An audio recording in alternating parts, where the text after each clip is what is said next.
You know that feeling when you sit down finally after a long day and you have done a ton of things, but still you feel you haven't done enough?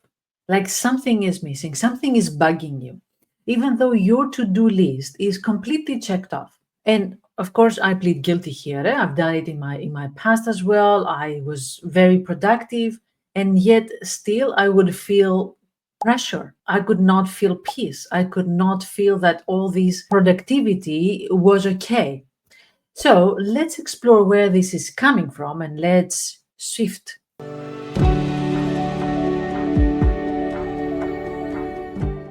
I am Vassia. I'm a psychologist, founder of Anti-Loneliness and Burnout Recovery, mentor for high achievers. And in this video, we're going to break the toxic belief that being busy makes us worthy and learn how to reclaim our real value outside of what we do. And this is not about rest, it's about remembering who we are when we stop performing. So, where does this mindset come from? We're going to talk about where this mindset come from, and then we're going to talk about the shift. Growing up, and again, guilty here, many of us were praised for what we did, not who we were.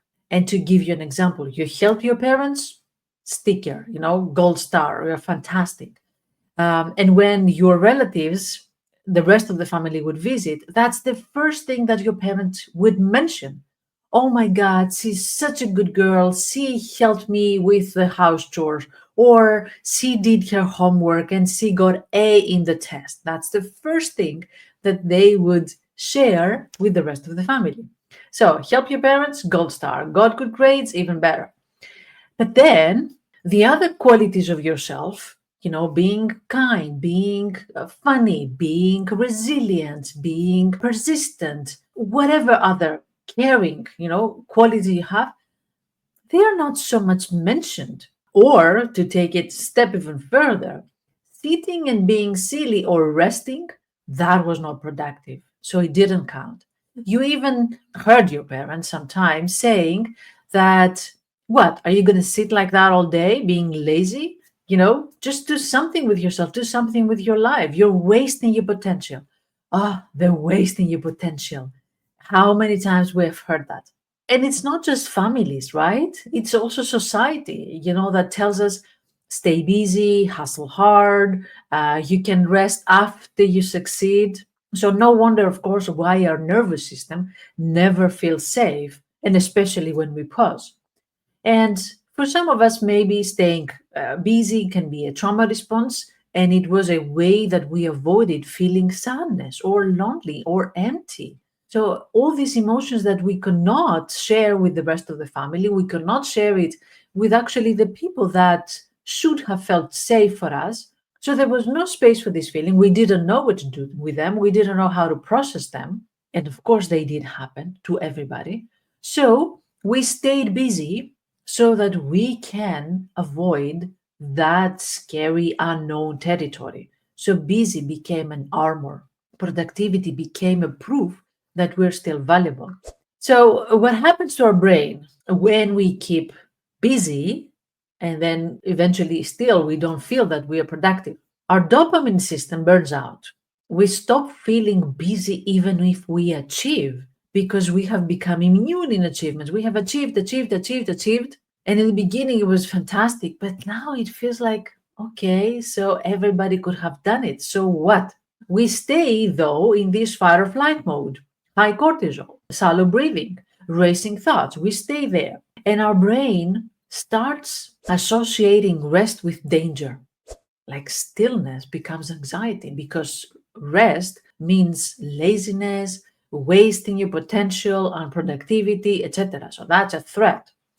And maybe, of course, you have noticed that maybe on weekends, vacations, even slow mornings, you feel even more restless. You don't know what to do with yourself. It's a weekend. What am I going to do?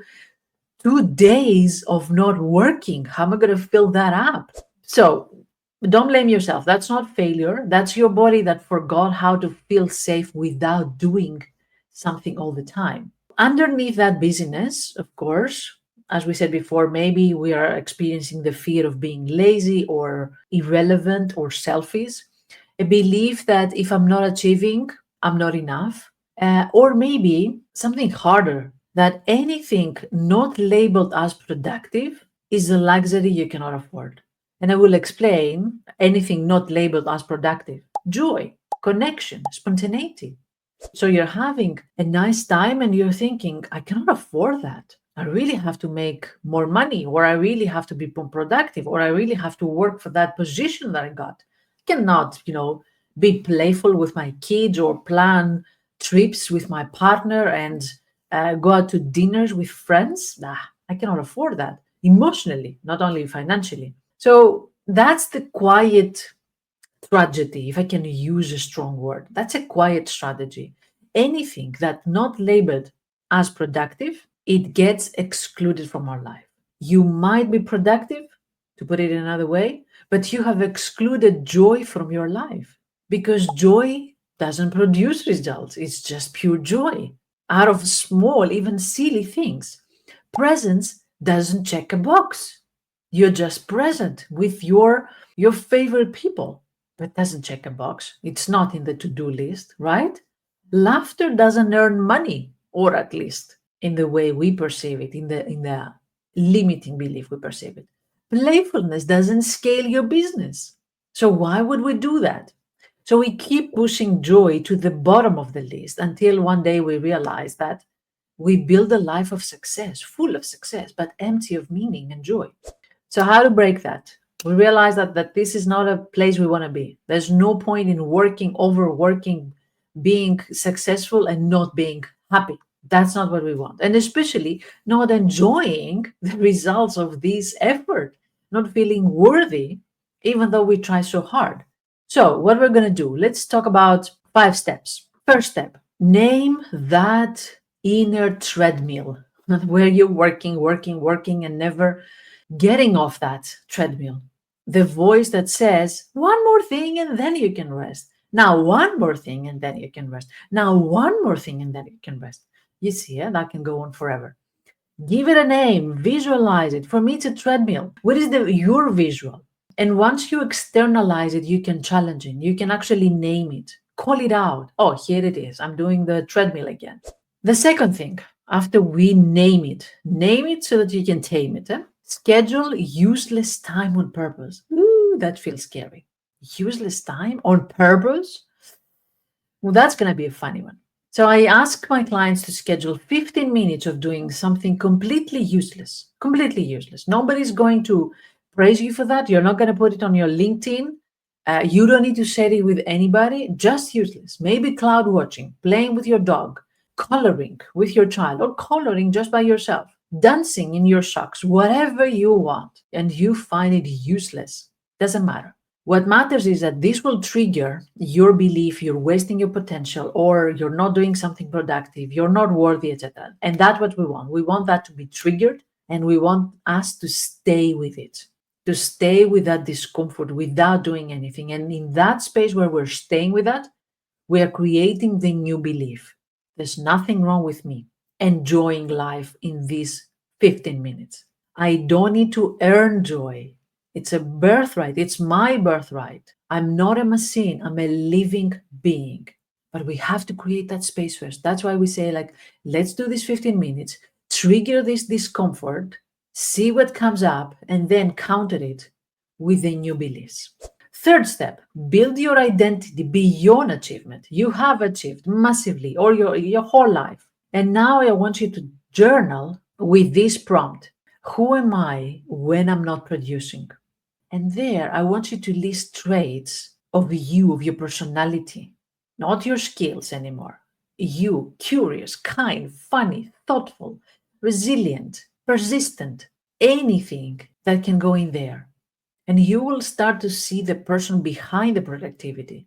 Or to put it another way, you're starting to see what's the reason that people choose to be with you, your partner, your friends, your brothers and sisters, why they want to hang out with you, not because you're productive, because of all the rest. That's what we need to focus. Identity beyond achievement. Number 4, create micro moments of joy and presence. Practice inserting some small bursts of spontaneity, like a walk without your phone. You don't need to check your phone, just be present. Texting a silly meme to a friend, happy, joy, just create a moment of joy. Saying yes to an unplanned coffee, spontaneity. We don't need to stick to the schedule every day because we will just have days stuck to schedule instead of having days of freedom. So joy is not a reward, it's just your fuel. And number 5, safe rest rituals. Rest, as we said before, is not something you will earn after you've been productive. It's the other way around. That's the paradigm shift. Rest, it's a requirement for you to be productive. And I know that it doesn't come naturally when your nervous system is wired for hustle, but we need to create these rituals. Like maybe having a soft blanket next to you so that that reminds you, like, okay, take a rest. Maybe we need this warm cup of tea in the middle of the day so that we can remind that 10 minutes of sipping your tea will not save the world, but it will save your nervous system. Gentle music, where again it calms your nervous system, and then tell yourself it's safe to do nothing right now. It's safe. And repeat it out loud as many times as you need. Your body listens. I remember I had a client, that's called her Sarah, who could only sit still if she had a podcast on or to-do list in reach or her phone nearby.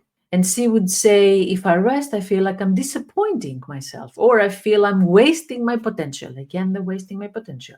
And of course, that hit me. Of course, we worked a lot with that because, of course, that was where I was coming from as a perfectionist, as a high achiever, as somebody who knew productivity, but haven't heard ever of rest. I know that. So here what we discovered together, I helped Sarah find herself, her full potential actually through rest. That's the paradox, right? And she was not disappearing, she was actually reappearing in her life. The real her, not the achiever, the real her. So if this speaks to you, I created a free guide with 7 practical tools to stop overthinking because this is what gets you trapped in the productivity loop. And you will find the link in the description. And if you want more videos like this, of course, don't forget to subscribe. Hello. You are worthy, even when you're not doing anything. I hope it helps. Until next time, take good care of yourself.